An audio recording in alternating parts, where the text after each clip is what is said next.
I describe it too as an iconic feature of Bath's park scene.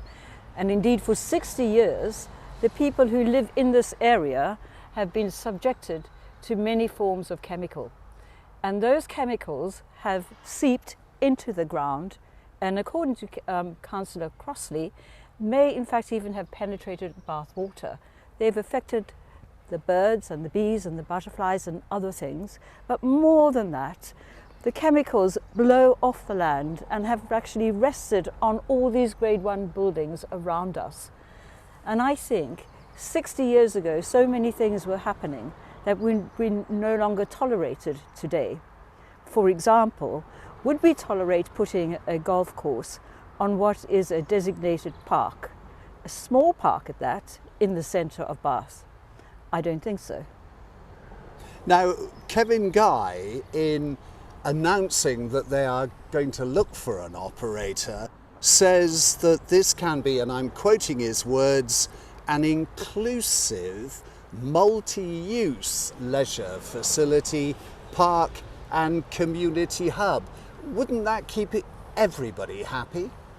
Sounds like it should, but certainly over the last several years there's been a long-running dispute between people who use this part of the park for many other activities and the golfers. The golfers with the balls flying around present a very sound danger to other people, even those walking on the paths. We have found in the past, and in fact just recently I dug up in our community garden several golf balls because we've been cleaning it up. Golf balls have broken the windows of houses along Cavendish Place and behind St James's. So, you know, it sounds like an idyllic thing to do, but I would suggest that if you separate it and put the golf on the 12th hole and keep this iconic path, which actually was gifted to Bath by the Avon Act in 1982, I think it would be a much better solution for everyone. We're not opposed to golf. I have a nephew, he's a pro golfer, so I think the golf's a very good thing. I think there are many other places where people can play golf in Bath and they're not all expensive, especially for youth.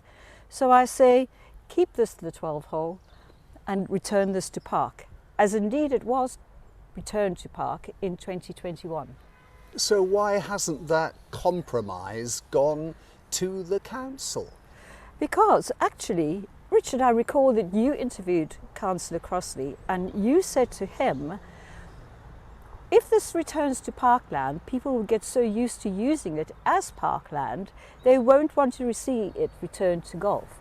How would you resolve that in the future? And his reply to you, and my question to the council at the same time, is there should be consultation to see how we would take this forward.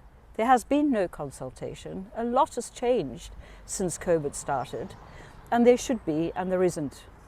Well, he's putting out this proposal now, asking for someone to come forward and run it as a commercial site. Is it too late for you guys to make a difference, to get this compromise actually put before the council and accepted? Well, I'm sure nothing's too late.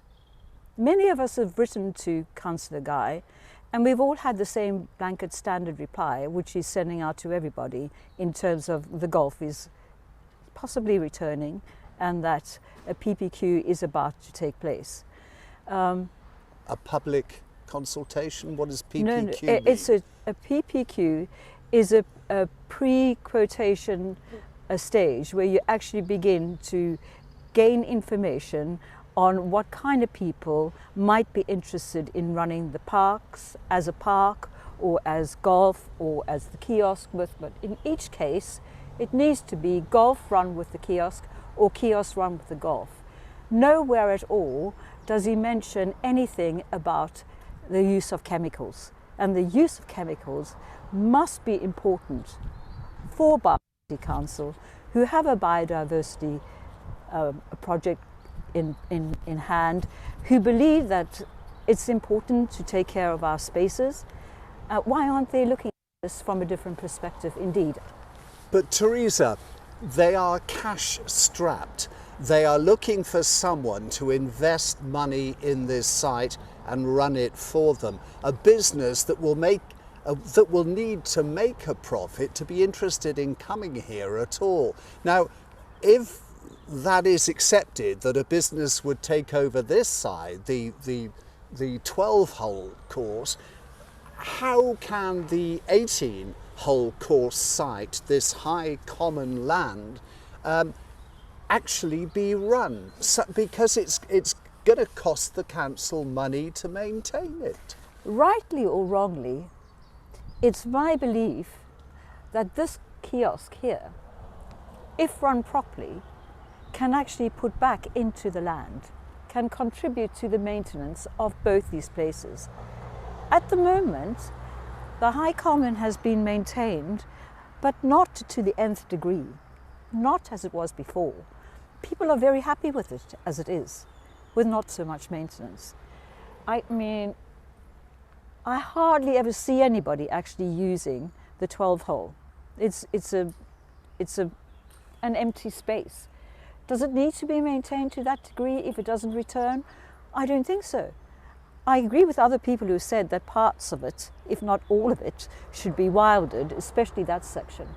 I can see an opportunity certainly for wilding sections of this as well. It's very attractive. We don't want chemicals to be sprayed in May every year, twice a year in fact, to kill the daisies. The High Common is looking better than it has ever looked before because it has no chemicals on it. Well, Theresa, so have I answered your question about how we can turn this into some sort of profit-making thing? The other thing is, many residents around here have said they would be willing to contribute towards the maintenance of both these parks. And that has never been taken seriously. We are willing to contribute to the maintenance of these parks. So I offer you the opportunity now of addressing the leader of the council. If he was here standing holding this camera rather than me, what would you say to him now? I would say to him, you have an absolutely wonderful opportunity to do with this land, particularly the High Common, of actually returning it back to what it was given to you as, a gift in perpetuity to be used as a park. And the definition of a park really is that it has open and free access, unrestricted access to all the public.